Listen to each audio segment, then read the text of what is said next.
yung tanglad. Lahat. Marami ako nakikita, yung tanglad, ginagamit nyo pang sabaw, yung iba pang sinaing, tama?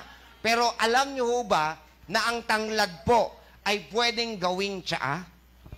At kapag ginawa mo siyang tsaa, ano naman yung benepisyo na makukuha ng iyong katawan? Ito po at ituturo namin.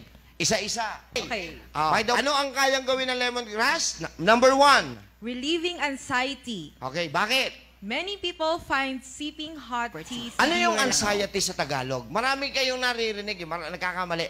Ang ibig sabihin po niya sa Tagalog, pagkabagabag. Relieve anxiety.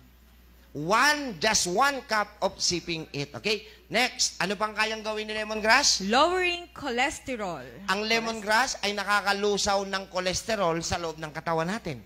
So kung feeling nyo, mataas ang cholesterol nyo kasi kulang kayo sa pagpapaaraw, lemongrass tea will do the magic. Number 3. Preventing infection. Napakataas ng antibacterial and antivirus property po ng lemongrass. So pag umiinom kayo niyan at kung may bacterial infection kayo, mapapansin nyo kung kayo ay may sugat, mabilis gumagaling ang sugat. Boosting oral health. Pag umiinom po kayo ng inyong lemongrass tea, pinatitibay ang ipin, pinapatay ang bakterya sa bibig, kaya bumabango ang hininga. Relieving pain. Isang napakataas na analgesic pala ang meron kay tanglad.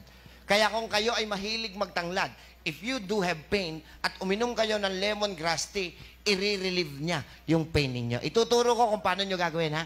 Number none. Next, boosting red blood cell levels. Kung mababa po ang RBC ninyo or hematocrit, malaki po maitutulong ng lemongrass tea para po paangatin yung level ng RBCs ninyo or red blood cells. And lastly, relieving bloating. kung kayo ay nararamdaman nyo na hindi kayo indigested, hindi kayo masyado matunawan, at parang may gas, parang gusto mong umutot, madighay, pero hindi mo magawa. Diba? Gusto kong umutot, gusto kong dumighay, pero di ko magawa. Uminom kayo netong lemongrass tea at tumabi kayo sa kapitbahay nyo.